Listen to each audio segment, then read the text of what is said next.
जय हिंद प्यारे दोस्तों, मैं प्रकाश अवस्थी कानपुर वाला।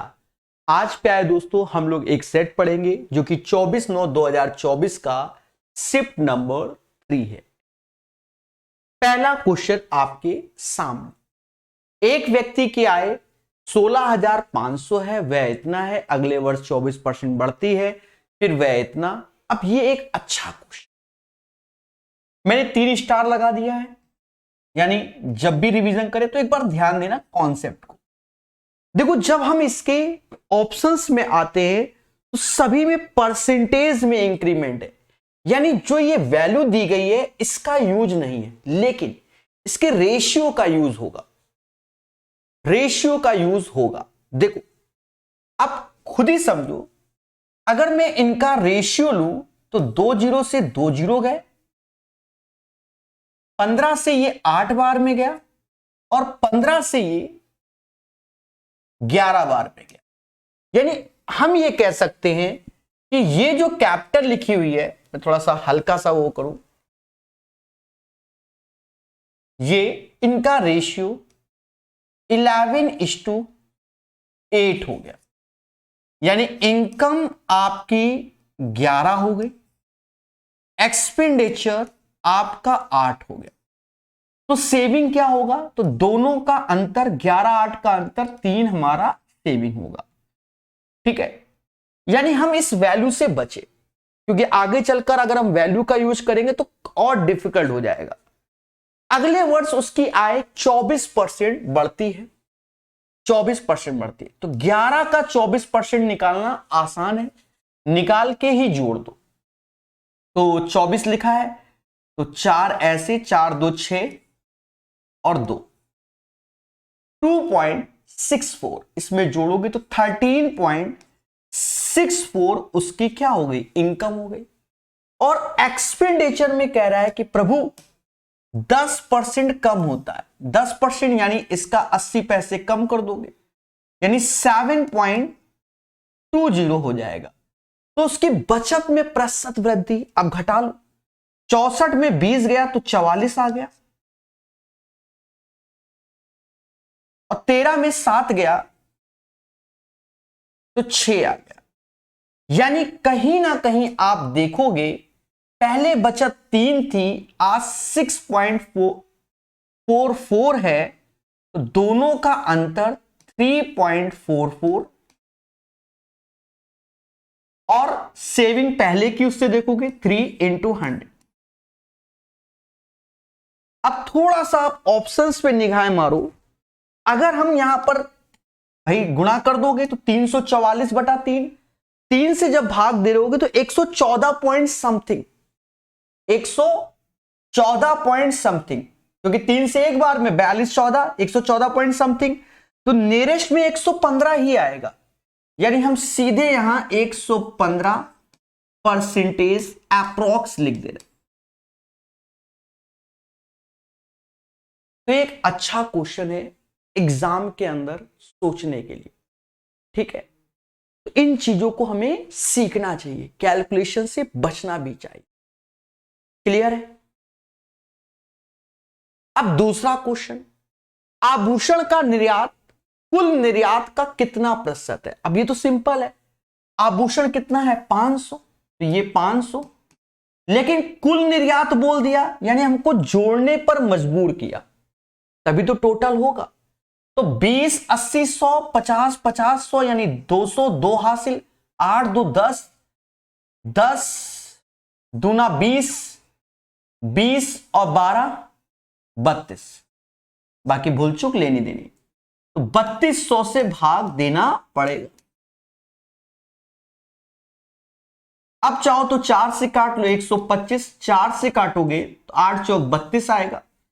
ऑप्शंस पे अपनी पैनी निगाहें मारो। हाँ, क्योंकि बड़ा रोल तो ऑप्शंस का होता है। 15 8 120, यानी 15 बार में तो जाना ही जाना है। फिर आ गया 5 8 48, यानी ये आंसर आएगा 15.63 अप्रोक्स या एग्जैक्ट, जो भी हो, what ever you guys understand. ठीक है, देखो हमें ऑप्शंस पे निगाहें मारना, अब ये नहीं कि हम बिल्कुल टैलेंटेड बने। 15 × 120 तो बचा शेषफल में 5, अब 5 तो 8 से 8 48 तो 0.6 से एक ही ऑप्शन है मेरे भाई 15.6, राइट। 7 पे की ओर नहीं जा रहे हैं। तो इन चीजों को हमें सीखना है। ये क्वेश्चन, यदि दो सीधी रेखाएं समपाती हो, तो मान लो हमें हिंदी वर्जन में नहीं मालूम कि समपाती क्या होता है, इंग्लिश वर्जन में लिखा है कॉनसाइड। कॉनसाइड में क्या है, यानी ओवरलैप, यही एक रेखा है और इसी में ही दूसरी रेखा है। सर ये तो हमें समझ में नहीं आया। तो अब देखो ये एक रेखा है, बोलो हां। अब ये दो रेखाएं हैं और दोनों अब एक हो गए ना, देखो गौर से, हो गए ना। तो समपाती यानी दो रेखा एक दूसरे पर ओवरलैप हो गए। तो हमसे कह रहा है प्रतिच्छेदन बिंदु की संख्या इनफाइनाइट, क्योंकि अब वो एक दूसरे के ऊपर ही है, तो कितनी है हम नहीं काउंट कर सकते, तो इनफाइनाइट हो जाएगा। इनफाइनाइट मैनी इंटरसेक्शन पॉइंट हो जाएगा, ठीक है। अब बाकी आप अगर एक्सेस के हिसाब से बनाओ, जैसे नहीं y बराबर mx करके ये वाला लाइन की y बराबर mx प्लस c और इसी पर दूसरी है, तो इनफाइनाइट हो जाएंगे, ठीक है। वो ज्ञान की बात है, कोऑर्डिनेट को हम जोड़ दे रहे हैं क्योंकि स्ट्रेट लाइन लिखा है तो फिर कोऑर्डिनेट जोड़ना पड़ेगा, फिर उस हिसाब से होगा, ठीक है। फर्जी है, थोड़ा बेसिक आपको नॉलेज होना चाहिए। हाँ, अब हिंदी में नहीं मालूम मुझे अपरिमित रूप से अनेक, तो इंग्लिश वर्जन थोड़ा सा देख लो, हो जाता है। ये क्या है, माना कि एबीसी एक त्रिभुज है, बहुत अच्छी बात है। माना क्या है, ए बी और सी। हमसे कहता है ए बी बी सी ए सी के मध्य बिंदु इतने हैं, यानी मिड पॉइंट हमसे बोला है। ए बी का मिड पॉइंट डी है, बी सी का ई है और ए सी का एफ है। तो ट्रायंगल बनता है डी ई एफ। तो सर्वांगसम नहीं है, मतलब यहां पर ऑप्शंस के अकॉर्डिंग किसके सर्वांगसम नहीं है, यानी कॉन्ग्रेंट नहीं है। कहां गया, कॉन्ग्रेंट नहीं। अच्छा एक बात को सुनो, देखो हमने जहां पर भी आपको कॉन्ग्रेंट सिखाया है तो हमने कई चीजें बताई है। पहली चीज तो एरियाज बराबर होते हैं बाय डिफॉल्ट। सर एरियाज क्यों, अब ये जो आप लोग सीखते हो ना, ये इसीलिए तो सीख रहे होते हो ना। आपने कॉन्क्रीट में क्या साइड एंगल साइड सुना है ना, तो ये साइड ए मान लो, ये बी और ये एंगल मान लो, मैं जनरली बात कर रहा हूं, एक राइट एंगल बना दिया, कोई भी ट्रायंगल हो वॉट एवर, ये बी। तो अगर हमें एरिया निकालना है तो 1/2 ए बी जो भी एंगल हो, अब फिलहाल यहां 90 है वरना साइन थीटा। एक तरीके से एरियाज बराबर होने चाहिए, ठीक है। तो हम लोग एक तरीके से कॉन्ग्रेंट बोलते हैं। दूसरी बात, यहां पर मिड पॉइंट बोला गया तो मीडियन की बात आई, यानी सेंट्रोइड की। तो अगर ये इसका मिड पॉइंट है तो इन दोनों के एरियाज बराबर होंगे, ठीक है, एरिया बराबर होंगे, ये भी आपको मालूम होना चाहिए। अब पहले बहुत अच्छे क्वेश्चन आते थे incentre, circumcentre, orthocentre, centroid के। अभी लेटेस्ट में 4-5 साल से नहीं आए, पर उससे पहले आप सही से किताबों को देखोगे जाके, मजा आ जाएगा, ऐसे ऐसे लेवल पूछे गए हैं, ठीक है। तो ये तो फर्जी क्वेश्चन है, बस मैं ज्ञान ज्यादा दे रहा हूं आपको, कुछ नहीं। अब एक बात को समझो, ये सब मिड पॉइंट है मेरे प्यारे दोस्तों, तो इन सारे पोर्शन के एरिया बराबर होंगे, यानी जो मैंने चारों में टिक किया है ना, उनके एरियाज बराबर। तो यही चारों ट्रायंगल एक तरीके से कॉन्ग्रेंट हो जाएंगे, मतलब एक तरीके से कॉन्ग्रेंट हो जाएंगे। लेकिन जो ये बड़ा एबीसी है वो नहीं, क्योंकि एबीसी के अंदर ये 4 ठो है, तो यहां पर एबीसी कॉन्ग्रेंट नहीं होगा।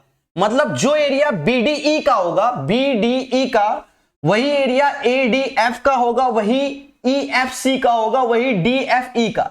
लेकिन इन चारों का एरिया एबीसी नहीं, क्योंकि मान लो एबीसी का एरिया 4 है तो ये 1 1 1 1 होगा।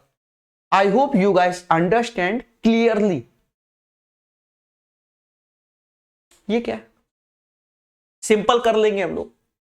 रामू ने एक ही समय पर 8% की प्रतिवर्ष साधारण ब्याज की समान दर पर राजू को 3000 रुपए रवि को एक निश्चित राशि उधार दी, अच्छा 2 लोगों को दिया गया और 5 वर्षों के बाद, तो देखो राजू को दिया गया 3,000 रुपए, कोई दिक्कत नहीं हमको। अब हमसे अगर इसका इंटरेस्ट पूछा जाए कितना लगेगा, तो 8% रेट ऑफ इंटरेस्ट है और टाइम 5, यानी ब्याज में हमको 40% मिलेगा। इसका ब्याज में 40% मिलेगा प्लस। अब बात आती है रवि की, तो रवि को कितना दिया मुझे नहीं मालूम, लेकिन इसका भी 40% ही लगेगा क्योंकि रेट और टाइम बोथ आर सेम, क्योंकि बोला ही गया क्या, साधारण ब्याज की समान दर पे और टाइम भी 5 वर्षों के बाद। ऐसा मैं नहीं, क्वेश्चन कह रहा है। और राजू और रवि के ब्याज के रूप में 1600 रुपए की प्राप्ति होती है, तो ये वैल्यू 1600 के बराबर हो जाएगा। तो हमसे कह रहा रवि की उधार यानी एक्स का मान चाहिए। देखो कैलकुलेट कर दो, बड़े सिंपल वे में करो भाई। परसेंटेज 2 जीरो की बली मांगता है, 4 त्याएं 1200, 1600 में से 1200 गया तो 400 आ गया। एक्स ऐसे 40%, 40/100 यानी 2/5, 2 से ये 200 बार में गया यानी 1000 इसका आंसर। और स्पीड से आप कर सकते हो, स्टेप को गैप कर सकते हो, depends on your practice. 1000 is the right answer of this one. उम्मीद है क्लियर हो गया होगा। अब ये क्वेश्चन आया, ठीक है, कुछ लोगों को ये नया क्वेश्चन लग रहा है, अच्छी बात है। देखो अगर आपको शॉर्टकट पे जाना है तो आपको थोड़ा सा विचार करना पड़ेगा इस क्वेश्चन में, थोड़ा सा विचार अगर शॉर्टकट में जाना है। देखो पहली बात तो जैसे हमारे पास 0 और 90, देखो हमारे पास जनरली क्या एंगल होंगे, 0 सुनना 30, 45, 60 और 90, इनकी वैल्यू हम जानते हैं। देखो मैं आपको सिखाने की कोशिश कर रहा हूं, इनकी वैल्यू हम जानते हैं। अगर 0 रखोगे तो साइन 0 हो गया, मान लो निकाल लिया, कॉस 0 हो गया, कॉट 10 0, तो इनमें से एक इन्फिनिटी बन जाएगा। और एक इन्फिनिटी अगर बन जा रहा है तो बाद में हमको कष्ट देगा, सीधी सी बात है, बाद में हमको क्या देगा, कष्ट देगा अगर एक इन्फिनिटी बन जा रहा है। पहले बात को सुनना, ठीक है। अब दूसरी बात क्या है कि 0 पे, या ये समझो 0 पे साइन 0 का जो मान होगा कॉस 10 0 का भी वही होगा, तो हम 0 नहीं लेंगे। ये मैं समझा रहा हूं, वरना तो मैं डायरेक्ट जोक देता कि ये होगा। क्यों नहीं ले रहे हैं उसको समझो। फिर आ रहे 30 डिग्री पे, अगर हम 30 डिग्री रखते हैं तो यहां तो चलो ठीक है, यहां मान लो आपको साइन 15 की वैल्यू नहीं मालूम, कॉस 15 नहीं मालूम, कॉट 15 नहीं मालूम, टेन 15 नहीं मालूम, तो खेला हमें मालूम है, ऐसा नहीं है। मैं यहां लिख देता हूं, प्लस समझो, √3 - 1/2 √2 होता है cos 15, √3 + 1/2 √2 होता है tan 15 2 - √3 होता है, और cot 15 2 + √3। मान लो इतना लिखने में भी हमारा पेपर में समय ही बर्बाद होना है, साफ सुथरी बात है, तो हम 30 डिग्री भी नहीं ले रहे, 45 डिग्री नहीं ले रहे। क्यों, यहां तो चलो भाई हमने रख लिया, यहां साइन 45/2 22.5 होता है, कॉस 45/2 फिर 22.5। हाँ अब कह दो सर आपको ये भी वैल्यू नहीं मालूम, साइन 22.5 की वैल्यू 1/2 √2 - √2 होता है, और कॉस 22.5 की वैल्यू 1/2 2 + √2 होता है। मतलब कुल मिला के हमें वैल्यू याद है, देखो अभ्यास का खेला है, तो हम 45 भी नहीं ले रहे। अब या तो 60 लो या 90, 90 पे अगर हम जाते हैं तो साइन 45 कॉस 45 सेम। यानी इस क्वेश्चन को अगर आपको प्रॉपर सही वे में सॉल्व करना है और शॉर्टकट से करना है तो आपको थीटा बराबर 60 डिग्री लेना होगा, पहली बात तो ये। और ये आप अगर शुरुआत में ही प्रेजेंस ऑफ माइंड से ही ले लो तो बेटर रहता है कि 60 पे चारों ऑप्शंस हमारे अलग हो जाएंगे, बाकी इसको कैलकुलेट करना वो देखते ही मालूम चल जाता है।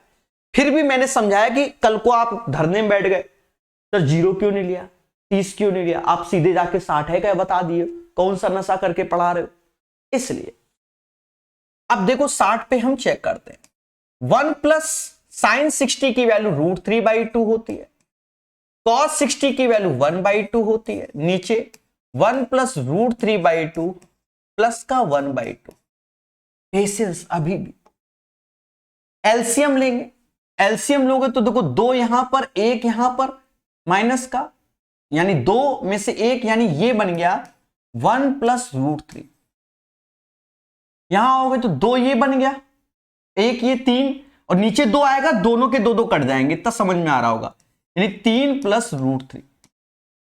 तो देखो कहीं ना कहीं ऊपर तो 1 प्लस √3 है, नीचे से √3 कॉमन ले लो, कॉमन ले लो तो ये बन जाएगा √3 प्लस 1। और देखा ये जाए कि ये दोनों हमारे कैंसिल हो गए, यानी 1/√3 आ गया। Right answer of this one 1/√3। अब साइन 60/2 यानी साइन 30, अरे √3 साइन में आता नहीं ना, कॉस में आता है, कॉट में आता है, 60/2 तो 30, कॉट 30 की वैल्यू √3 होती, तो ये भी नहीं। tan θ/2, क्योंकि tan 30 का मान भाई θ/2 तो 60/2 tan 30 का मान 1/√3 होता है, तो ये इसका आंसर हो। अब मालूम चला क्या, आपके विचार आ रहे हैं कि सर जी सॉल्व कैसे करें। अगर हमें सॉल्व करना पड़ जाए जीवन में तो हम इस क्वेश्चन को सॉल्व करके भी दिखाएंगे। अपने पास समय ही समय है। देखो हम आपको बात बताएं, हमारा मेन उद्देश्य सिखाना है, ये नहीं कि हम काला जादू जानते हैं और समझ गए ना, नहीं। अब मालूम चला कि आपके भाई बहन ने पूछ दिया, और ये 9th-10th में ऐसे क्वेश्चन होते हैं, ठीक है, 10th में तो होते ही होते हैं ट्रिग्नोमेट्री।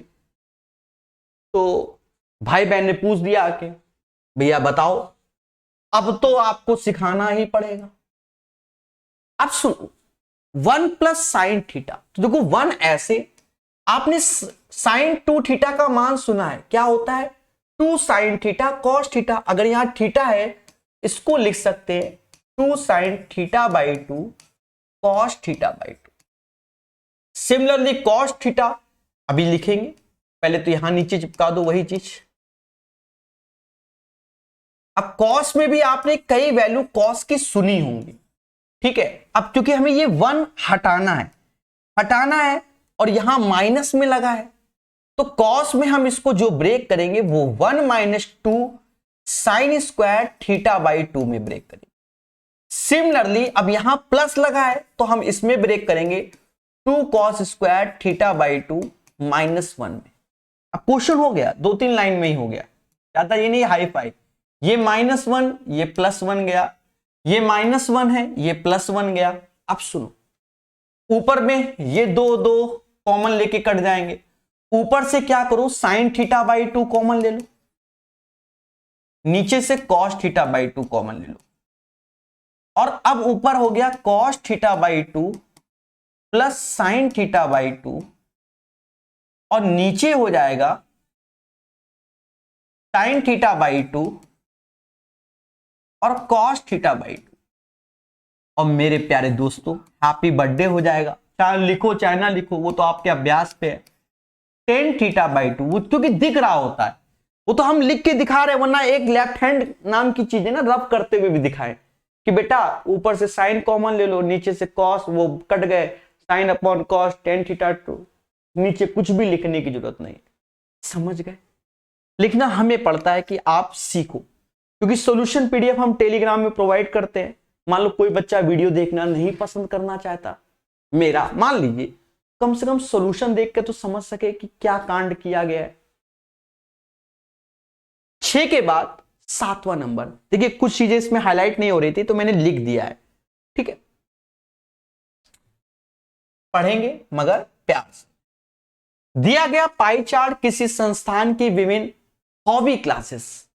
अब जैसे हॉबी बड़ा मैटर करता है, आजकल रिज्यूम वगैरह में हॉबी लिखना पड़ता है, या कहीं इंटरव्यू में हॉबी क्या है, आपने अगर जो पूछ दिया तो हो सकता है वहां बैठा हुआ आपसे पूछे उस पर क्वेश्चन, ठीक है। जैसे मान लो मुझे चेस खेलना पसंद है, तो चेस में भी दुनिया भर के question, how many square in chess board. अब हम तो 64 बोल देंगे, पर 64 नहीं होता, वो तो 1/1 के 64 होते हैं, 2/2 के, 3/3 के, 4/4 के, तो खेला हो जाएगा। वैसे ही हॉबी पे क्वेश्चन, तो हॉबी के बारे में अच्छे से जानना चाहिए। हॉबी क्लासेस, पर किए गए व्यय को दर्शाता है। यदि कुल व्यय 10,70,000 है तो ड्राइंग का निरूपण करने वाले वृत्ताखंड का केंद्रीय कोण यानी ड्राइंग, ठीक है, ड्राइंग में देखा जा रहा है 19% आ रहा है। अब सुनो, हमें एंगल चाहिए तो जनरली क्या होता है, जनरली मैं बताऊं फिर शॉर्टकट बताता हूं कि ये पूरा जो होता है वो 100% पे होता है जो कि 360 डिग्री का होता है। अगर मैं 1% की बात करूं तो 3.6 डिग्री का होता है। और यहां पर हमें 19 की बात करनी है, 19%, तो दोनों साइड 19, 9 में 6 का गुणा 4, यूनिट प्लेस पे 4 किसी के 1 है, दशमलव आना है, बस यही आंसर 68.4। तो ये क्या है कि जो अनएक्सपीरियंस्ड बंदा है वो ऐसे करता है। अब ऐसे क्यों? एक्चुअल में क्या है कि बैंक में बहुत कुछ खेला होता है डीआई में। अब रेलवे एसएससी में उस लेवल की डीआई नहीं पूछी जाती, वो कभी कभार एक आध आ जाए वो बात की बात है, जो बैंकिंग लेवल में पूछी जाती है। अब सुनो, वहां पर अगर हमें डिग्री में कन्वर्ट करना है तो हम जानते हैं कि 10% 36 डिग्री के होता है, 20% 72 डिग्री के, तो 1% 3.6 कम करोगे तो 72 में 3.6 कम करोगे तो ऑप्शंस में देख लो 72 में 3.6 यानी 72 में 4 कम कर रहे हो। समझदार हो? ये आंसर फिर समझो, 10% 36, 20% कितना 72 डिग्री, यानी 72 से कम आंसर 70 नहीं, क्योंकि 19% है तो 1 डिग्री कम करोगे तो 72 में 4 कम किया 68, और 3.6 करना था तो वो 40 पैसे बढ़ा दोगे तो 68.4। समझ गए? तो वो बैंक में थोड़ा डिफिकल्ट होता है, तो बहुत सारी चीजें ओरल करनी पड़ती है। हाँ, बैंकिंग पढ़ाने का एक्सपीरियंस है। अब ये तो सभी क्वेश्चनों में आ रहा है फर्जी। 30 छात्रों वाली एक क्लास में सभी छात्रों ने एक टेस्ट दिया, 12 छात्रों का औसत स्कोर 62 है यानी 62 है, और बाकी छात्रों का औसत 78 है, तो 18 78। क्लास का औसत स्कोर बताइए, औसत स्कोर। तो देखा जाए 6 से ये जाएगा 2 बार, 6 से ये आएगा 3 बार, यानी 2:3 का रेशियो। तो मिनिमम औसत 62 तो हो ही जाएगा, 62 हो जाएगा मिनिमम 62। अब 62 से ये कितना एक्स्ट्रा है तो आप कहोगे सर जी पॉइंट में आ रहा है 16 एक्स्ट्रा है, 16 ते 48 कद्दू बटेगा तो 2 3 5, क्योंकि ये कट गया ना 6 से, 2 3 5 से भाग यानी 9.6। थोड़ा सा मैं ऑप्शंस पे ध्यान देना हमेशा, 62 9 71 होता है, बाकी भूल चुक लेनी देनी।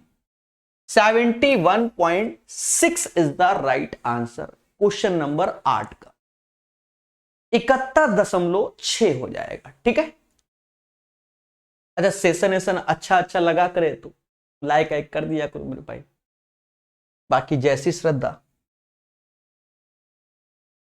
यदि किसी बैग का अंकित मूल्य क्रय मूल्य से 25% अधिक है, अब देखो अंकित मूल्य यानी एमआरपी मैक्सिमम रिटेल प्राइस, अगर हमने 100 बोल दिया तो क्रय मूल्य से 25% अधिक है, तो यहां मुद्दा हो गया, हमने 100 तो बोल दिया, गलत है। कॉस्ट प्राइस 100 बोल दो और एमआरपी बोल दो 125। फिर कहता है 18% की छूट दी जाती है, 18% की डिस्काउंट किस पे दे रहे हो? एमआरपी पे दे रहे हो। फिर उसके बाद प्रॉफिट परसेंटेज बोल रहा है, या तो आप ऐसा करो कि 18% निकाल लो, आप 18 25 90, 9 हासिल, 12 गुड़े 18 216, 216 और 9 225, 216 9 225 परसेंटेज यानी 22.5 घटाओगे 102.5 आ जाएगा। भाई मैंने पूरा क्वेश्चन नहीं पढ़ा, करना लग गया, तो 100 की चीज 102.5 की यानी 2.5% का लाभ हो जाएगा, तो 2.5% इज द राइट आंसर। ठीक है, अब ये तो हमने पूरा क्वेश्चन नहीं पढ़ा तो हमें ऐसे करना पड़ा, लेकिन अब इसमें क्या है कि 25% अधिक किया, 18% छूट ओवरऑल, तो हम इस फॉर्मूले का भी सहारा ले सकते हैं, x + y xy upon 100 overall percentage profit oblique loss. Plus का आएगा प्रॉफिट, माइनस का आएगा तो लॉस। 25% बढ़ाया, 18% छूट। 25 गुणे 18 आपको मालूम होना चाहिए, 18 × 90 और 18 दूनी 36, 9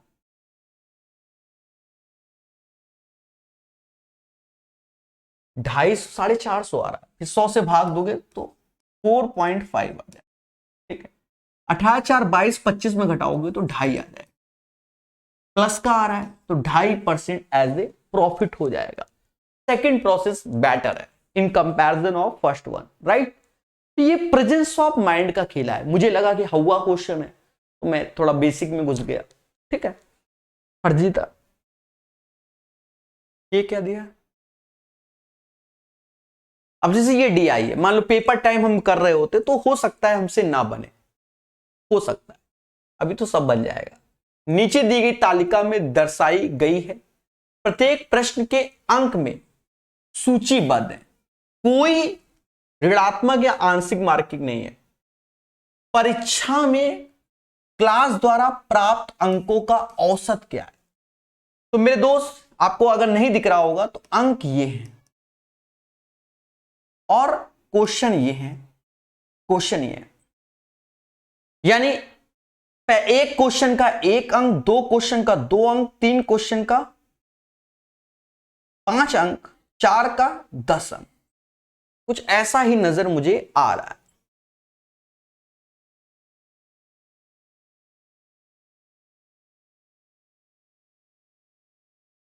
ठीक है, एक बार थोड़ा सा पढ़ना पड़ेगा। एक क्लास में उन छात्रों की संख्या जिन्होंने किसी परीक्षा में, शुरुआत से पढ़ रहा हूं मैं, प्रत्येक प्रश्न का सही उत्तर दिया, उत्तर गलत दिया और उसे हल करने का प्रयास नहीं किया, नीचे दी गई तालिका में दर्शाई गई है। तो प्रत्येक प्रश्न के अंक भी सूचीबद्ध है। बहुत अच्छी बात है, अंक सूचीबद्ध है। ठीक है, बहुत अच्छी बात है। देखो अब हमें अंक कहां से मिलेंगे, तो अंक मेरे दोस्त हमें यहां से मिलेंगे।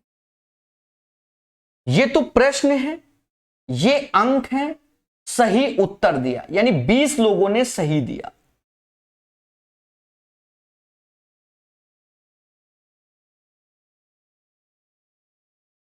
तो ये तो प्रश्न है, एक्चुअल में ये प्रश्न की नंबरिंग है, पहला प्रश्न, दूसरा प्रश्न, तीसरा प्रश्न, चौथा प्रश्न। पहला मतलब 1-1 अंक के थे, ये 2-2 अंक के थे, ये 5 अंक का था तीसरा प्रश्न, चौथा प्रश्न 10 अंक का था। ये कहने का मतलब है, मतलब पहला क्वेश्चन 1 नंबर का, दूसरा 2 नंबर का, तीसरा 5 नंबर का और चौथा 10 नंबर का। वो ने ऑब्जेक्टिव हो गया और डिस्क्रिप्टिव हो गया, उसमें अलग अलग मार्क्स। तो इसमें सही उत्तर दिया 20 लोगों ने, 1 गुणे 20 यानी 20 हुआ। थोड़ा समय लग गया इसमें, 15 दूनी 30, पढ़ना पड़ता है ना, ये 100 और ये 120 ऐसे हो, यानी टोटल, क्योंकि सही अंक में ही हमको नंबर मिलने हैं, गलत में तो मिलने नहीं है, यानी टोटल हमें कितने मिल गए, 200, 1 2 तो 50, 270 अंक मिल गए।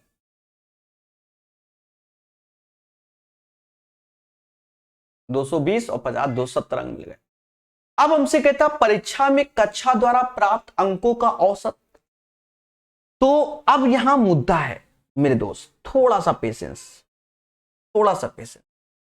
सही उत्तर दिया 20 लोगों ने, गलत उत्तर दिया 10 लोगों ने, हल करने का प्रयास नहीं किया 10 लोगों ने, यानी 40 लोग हैं। फिर देखो सही उत्तर दिया 15 लोगों ने, गलत दिया 15 लोगों ने, हल नहीं किया 10 लोगों ने, ये भी 40 हैं।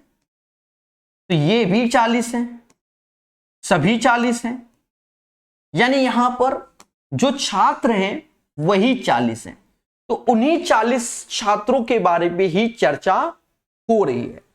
तो यहां 40 का ही भाग देना है बस, 0 से 0, 6 चौक को 24, 3 एक्स्ट्रा, 6.75 आंसर। सिंपल, सरल, और हमने आराम से किया।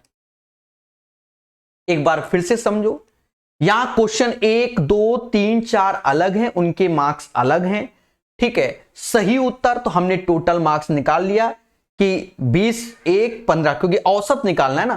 तो इधर जो है, इधर एक तरीके से 40 स्टूडेंट, ये भी 40, ये भी 40, ये भी 40, तो 40 40 करके 160 से नहीं, एक्चुअल में इधर का औसत देखो, इधर का पहले समझो, इधर हमारा 20 आए, 20 ये डिवाइड बाय 40, क्योंकि 40 स्टूडेंट है, ठीक है। अगर अलग अलग होते तो मैं बता रहा हूं, इधर 30 आए और 40 स्टूडेंट है तो डिवाइड बाय 40, औसत ओवरऑल चाहिए ना, ये फिर डिवाइड बाय 40, फिर डिवाइड बाय 40, तो वो 40 बाय डिफॉल्ट नीचे है मेरे भाई, क्योंकि परीक्षा में कक्षा द्वारा प्राप्त अंकों का औसत, तो ये है 6.75 is the right answer of this one, क्योंकि वो 40 सभी के नीचे है मेरे भाई, समझ गए।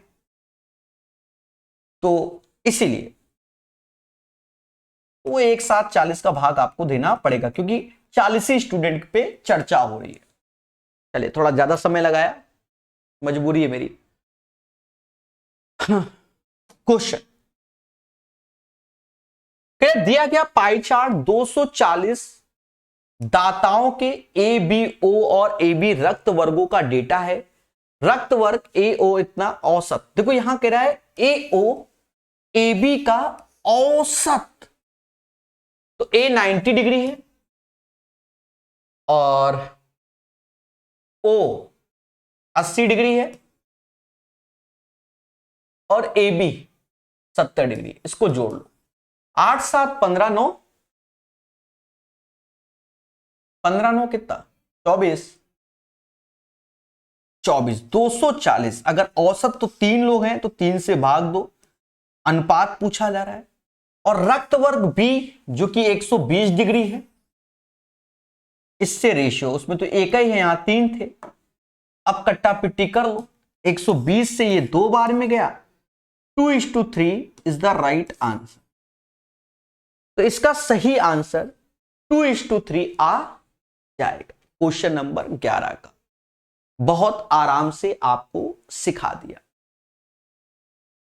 12, एक त्रिभुज के कोणों का अनुपात इतना है, बड़े और छोटे का अंतर क्या है, तो ये टोटल 6 हो गया मेरे दोस्त, 6 बराबर 180, तो 1 बराबर 30 के, बड़ा छोटा तो इन दोनों का अंतर 2, 2 गुणे 30, 60 आंसर। फर्जी क्वेश्चन, ज्यादा समय नहीं है।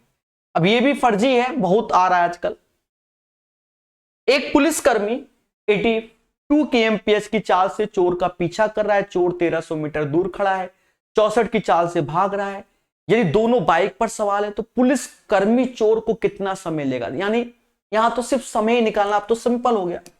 1300 ये है दोनों के बीच की डिस्टेंस, इसकी स्पीड 82 और इसकी स्पीड कितनी 64, तो अंतर ले लो, 12 में से 4 गया 8 आया, यानी 18 आ रहा है।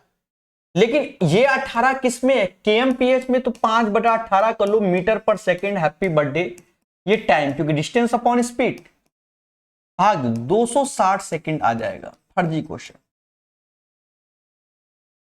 सभी सेटों में आया फर्जी। अब ये क्या है, देखो इसमें कुछ नहीं करना। अब देखो, अगर हमने आज के सेशन में 15-15 डिग्री की मान तो बताए हैं, अगर उसका यूज है ये वाला तो अच्छी बात है, नहीं तो हम तो करके दिखाई देंगे। ध्यान देना दोस्तों बड़े प्यार से इस क्वेश्चन को। 11 ऐसे, √2 ऐसे, ये 45 cos 45 1/√2 होता है, 10 ऐसे, sin 30 वो भी 1/2 होता है, 7√3 ऐसे, sin 60 कहीं 15 का यूज नहीं हुआ, √3/2, कैलकुलेट कर लो। इससे ये गया, इससे ये 5 बार में गया, तो 11 5 16 तो ऊपर हो गया।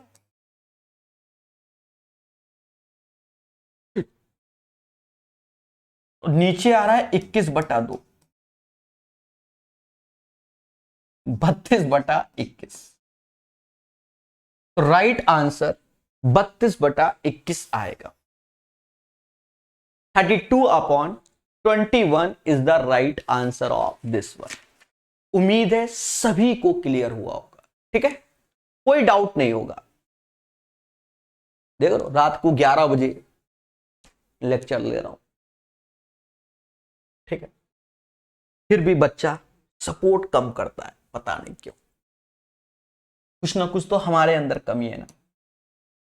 कौन सी भाज्य संख्या प्रथम 12 प्राकृत संख्याओं के योग को विभाजित करता है?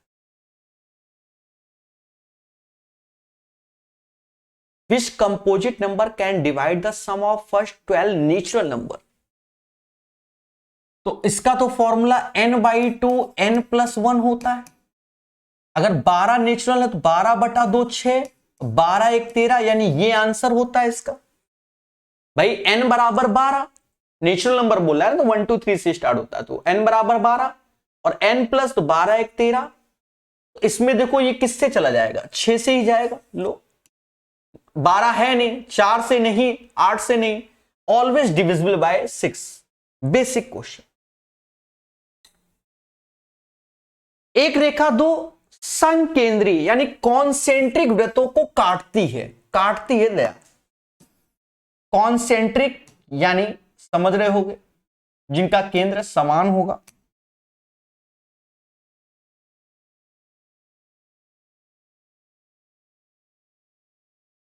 वैसे नहीं बनेंगे सर्कल, ऐसे भर भर के बन जाते हैं ऑटोमेटिक। देखो देखो देखो देखो मेरे करण अर्जुन आएंगे, देख लो ये पॉइंट मिला दिया ना, अभी और मिला देंगे। कॉन्सेंट्रिक इसे कहते हैं, देख लिया ना, लाइव दिखाया मैंने। कॉन्सेंट्रिक यानी दोनों के सेंटर एक ही होते हैं।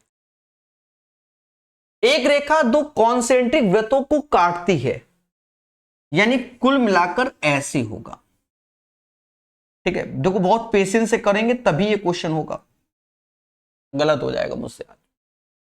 वृत्तों पे इस रेखा द्वारा बनाई गई जीवाओं की लंबाई 6 और 8। तो छोटे में 6 है, जीवाओं की लंबाई छोटे वृत्त में 6 है, तो सेंटर से परपेंडिकुलर यानी 3 3 ये 6 हो गया। और बड़े में कितना है, 18 है, तो 18 तो ये 9, यहां से लेकर यहां तक 9 हो गया, ठीक है, समझ गए। और ये 3 है क्योंकि 9 ये है, समझ गए ना, समझदार है आजकल बच्चा। तो वृत्तों की त्रिज्याओं के वर्गों में अंतर, बड़ा सिंपल क्वेश्चन। इसकी रेडियस, अब इसकी रेडियस r2 मान लो और ये x मान लो, क्योंकि ये दूरी नहीं मान लो। अगर मुझे r2 निकालना है दया, r2 निकालना है तो आप बताओगे r2 का स्क्वायर, क्योंकि कर्ण का स्क्वायर, लंब का स्क्वायर और आधार का स्क्वायर, इक्वेशन नंबर 1। और अगर मैं दूसरे की बात करूं तो ये चीज मैंने r1 मान ली, और फिर अब वही चीज, अब ये ट्रायंगल, अगर मुझे r1 का स्क्वायर चाहिए तो x स्क्वायर और 9 का स्क्वायर, ऐसे करके घटा दो, क्योंकि वृत्तों की त्रिज्याओं के वर्गों का अंतर तो बड़े में से छोटा घटेगा ना। दे हैप्पी बर्थडे, 81 में से 9 गया 72, 70 दो बार 72 आंसर। तो ये कुछ बनाने की कोशिश की है, पर ट्रेडिशनल वही 3 टाइप के मार्केट में क्वेश्चन है, उनको ही थोड़ा सा घुमाया गया है और कुछ भी नहीं। दो संख्याओं का अनुपात इतना, अंतर इतना, देखो यानी अंतर 3 बराबर 210, 1 बराबर 70, छोटा 140, 7 दूनी 14, 140 इज द राइट आंसर, ठीक है, 140 इज द राइट आंसर। अब ये क्वेश्चन तो आपने पढ़ना ही मन ही नहीं करता, इतनी बार पूछ दिया है इसने 2024 सीजीएल में। अदिति अपने स्कूटर को इसमें बेच रही है, विक्रय मूल्य के 1/6 भाग के बराबर लाभ होता है। 1/6 भाग के बराबर लाभ यानी ये एक सेलिंग प्राइस है, ये प्रॉफिट है, और दोनों का अंतर 5 हमारा सीपी, 5 हमारा सीपी, यानी 5 की चीज 6 में बेच रहे हो तो एक प्रॉफिट हो रहा है। और प्रॉफिट पूछा गया, दोनों का अंतर 1/5 गुणे 100, तो कहीं ना कहीं 20% इज द राइट आंसर। कम से कम 7-8 बार आ चुका है, ज्यादा भी आ चुका हो। अच्छा, इसीलिए एसएससी ने नोटिफिकेशन निकाला है कि कोई भी टीचर यूट्यूब पे पेपर का एनालिसिस नहीं कराएगा, क्योंकि आजकल बच्चे पता नहीं कहां से डेटा भी ले आते हैं और बिल्कुल as it is teacher discuss कर लेते हैं। तो उससे क्या है कि बहुत से बच्चों को बेनिफिट भी है और बहुत से बच्चों का लॉस है। ठीक है, यानी ऐसा होना चाहिए कि डेटा ही लीक ना हो, समझ गए ना। या तो एसएससी सारे सेटों को बदलाव करे, वो इनके क्षमता के बाहर है, क्योंकि इतने पेपर कराने होते हैं। ठीक है, डिजिट के साथ खेलते हैं, समझे नहीं। 2-4 सेट कराने हो तो अच्छी बात है, पर नहीं करा पाएंगे, इतना बच्चा पेपर भरता है। पर करना चाहिए, कोशिश करें कि जैसे एसएससी मेंस, हमेशा मेंस जिसका भी हो वो एक ही शिफ्ट में होना चाहिए। कोई भी एग्जाम हो ऐसी व्यवस्था होनी चाहिए, एक ही शिफ्ट में मेंस लिया जाए। ठीक है, जिससे कि नॉर्मलाइजेशन का प्रोसेस ही ना हो, बच्चा परेशान ना हो। ठीक है, कुछ को बेनिफिट है, कुछ को नहीं बेनिफिट है, समझे नहीं। चलो पढ़ते हैं, ज्ञान ज्यादा दे दिया। एक टंकी में 4 घंटे में भर सकता है, बी 5 घंटे में भर सकता है, सी 3 घंटे में भर सकता है। हाँ, जिनको बेनिफिट है वो कहेंगे सर क्या बकवास बातें कर रहे हो, जिनके साथ खेला हो जाएगा कहेंगे सही बोल रहे थे। ये भी मैटर है, समझे नहीं। जो हमारे लिए अच्छा है वो अच्छी बात है, वरना तो खराब हर चीज है ही। 4, 5, 3। अब देखो यहां सी पूरी टंकी को खाली कर रहा है, तो ये खाली कर रहा है। हाँ, खाली में एक माइनस सिंबल में लगा देता हूं, जिसे बाद में भूलू ना, वैसे फर्जी क्वेश्चन है। एलसीएम 60 हो गया, 15, ये 20। देखो नसेबाजी, 20 पंजा 60, 11 बज गया ना, मेरी नसेबाजी चालू हो गई। 12 आ गया, 3 से ये 20 आया। तो टंकी को भरने में कितना समय लगेगा? देखो 27 लड्डू बन रहे हैं, 20 टूट रहे हैं, यानी 7 ही लड्डू बन रहे हैं। इस 7 से भाग देना है बस। लेकिन ये घंटा में आया, इसने एक बदलाव किया है, इसको आंसर मिनट में चाहिए, वो भी लगभग। ये घंटा है, अब मिनट में चाहिए, तो 60 घंटा, तो अब हमें 60 का गुणा करना पड़ेगा, यानी 3600/7। 7 पना 35, यानी 5 से स्टार्ट होने वाला आंसर, यानी ये 514, और कोई नहीं हो सकता।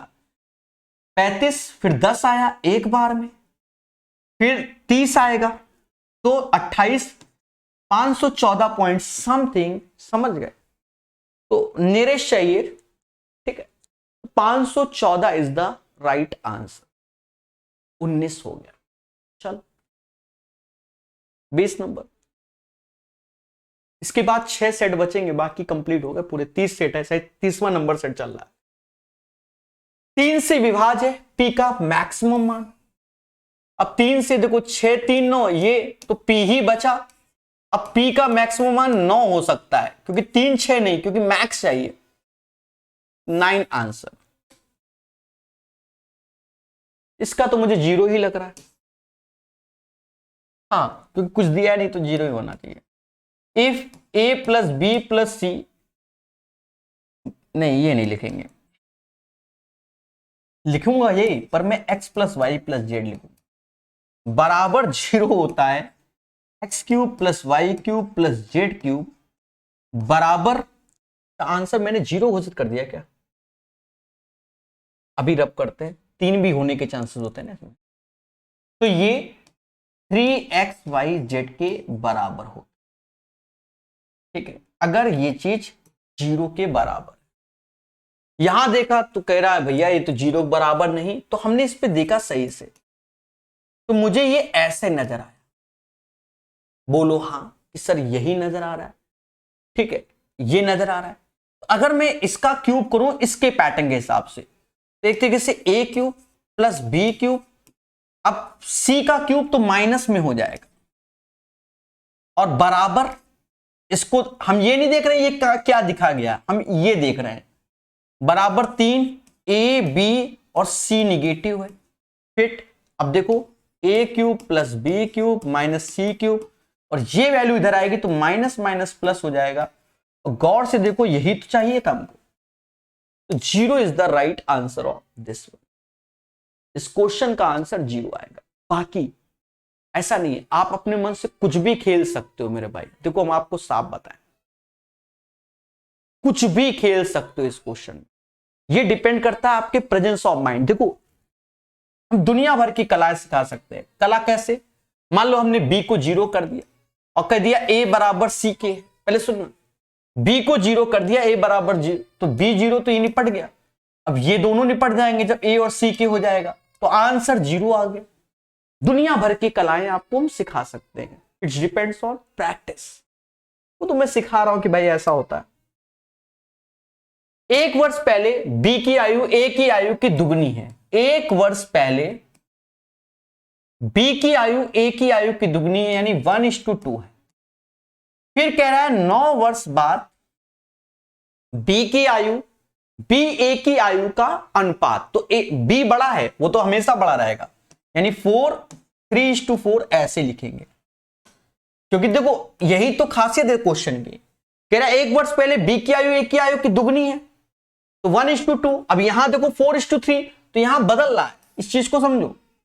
और वैसे भी ना बदले तो भी अगर ये यहां बड़ा है तो यहीं बड़ा रहेगा। रेशियो आप खुद ही इंटरचेंज करो। तो उनकी वर्तमान आयु का योग कितना है? देखो इसका अंतर 1 है, इसका अंतर 1 है, तो यहां पर 3 में से 1 गया तो 2 आएगा। और ये 2 बराबर 10 के, तो 1 बराबर 5 की हो जाएगा। यानी ये 5 की हुआ और ये 10 की हुआ। 5 और 1 ये 6 हुआ, और 10 1 11 हुआ, और इन दोनों का योग चाहिए तो 17 आंसर आएगा। तो right answer of this one 17 हो जाएगा। क्वेश्चन नंबर 22 का सही आंसर 17 हो। ठीक है। कहता है एबीसी में कोई ट्रायंगल है, एबीसी जैसा बोल रहा है, ए बी और सी। ए बी 6 के है, बहुत अच्छी बात है। बीसी 9 के है, एसी 12 के है। और हमसे कह रहा है यदि एडी बीएसी का कोण समद्विभाजक है, यानी एंगल बाइसेक्टर। यानी क्या? बीएसी एडी का एंगल बाइसेक्टर, यानी एंगल बाइसेक्टर यानी कोण समद्विभाजक। तो डीसी का मान चाहिए। देखो एक चीज समझो, ये तो प्रॉपर्टी हो गया। अगर ये एंगल बाइसेक्टर है, एंगल बाइसेक्टर, तो जिस रेशियो से ये दोनों भुजा उसी रेशियो से ये दोनों भुजा होंगी, रेशियो से। या आप मोटा मोटा समझो, अगर मैं नामकरण कर दूं इनका ए बी सी डी, हम ये कह सकते हैं कि ए बी अपॉन ए सी का जो रेशियो होगा वही B D upon D C का होगा। ये प्रॉपर्टी है, याद कर लेना, हर जगह आता है, रेलवे एसएससी सब जगह। ठीक है। फिलहाल हम तो यहां ये ऐसे करेंगे, इनका रेशियो 1:2 है, तो इसका भी रेशियो 1:2। 1 और 2 3 बराबर 9 के, तो 2 बराबर मतलब 1 बराबर 3 के, 2 बराबर 6 के, यानी डीसी 6 आएगा। हम ऐसे करेंगे। फिलहाल अगर ना समझ में आए तो ये लगा देना, आपका आंसर क्लियर आ जाएगा। समझ गए देशवासी? चलो आगे बढ़ेंगे। कहता है इसका मान बताओ। तो ये तो बेसिक है मेरे भाई, या तो आप ऑप्शन से खेल लो। अच्छा ऑप्शन नहीं, tan थीटा का मान चाहिए। तो आप यहां देखो 6 cos स्क्वायर थीटा है, तो 6 इससे उधार ले लो, 6 4, तो 6 4 10, तो 6 साइन स्क्वायर थीटा, तो 6 कॉमन हो जाएगा, 4 साइन स्क्वायर थीटा ये आया बराबर 7 के। तो साइन स्क्वायर थीटा हो जाएगा 7 में 6 गया 1/4, यानी 1/2 का स्क्वायर, साइन 30 आ जाएगा, यानी थीटा बराबर 30 आ जाएगा। और tan 30 1/√3 होता है। ये फास्ट प्रोसेस है। नेक्स्ट क्वेश्चन, एक ठोस घनाभ की लंबाई, चौड़ाई और ऊंचाई का रेशियो इतना है। ये तो फर्जी क्वेश्चन।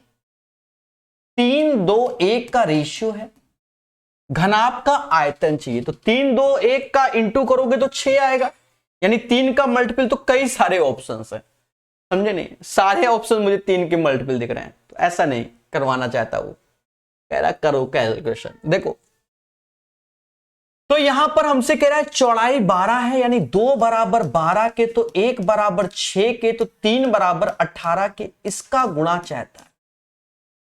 ठीक है, इसका गुणा चाहता है। 18 गुणे 12 216 गुणे 6 1296 होता है। तो राइट आंसर इसका 1296। बाकी मेरे भाई ये 6 की पावर को तैयार करो। जैसे 6 की पावर 1 6 होता है, 6 की पावर 2 36 होता है, 3 पावर 216 होता है। रीजनिंग में कैलकुलेशन में बहुत जगह फायदा मिलता है। 1296 होता है, 5 777 होता है, 6 मोदी जी को याद कर लेना। हाँ अभी दिखाएंगे ना। 36 46 6 56 यानी 56 आ गए तो समझ गए 56 इंच का।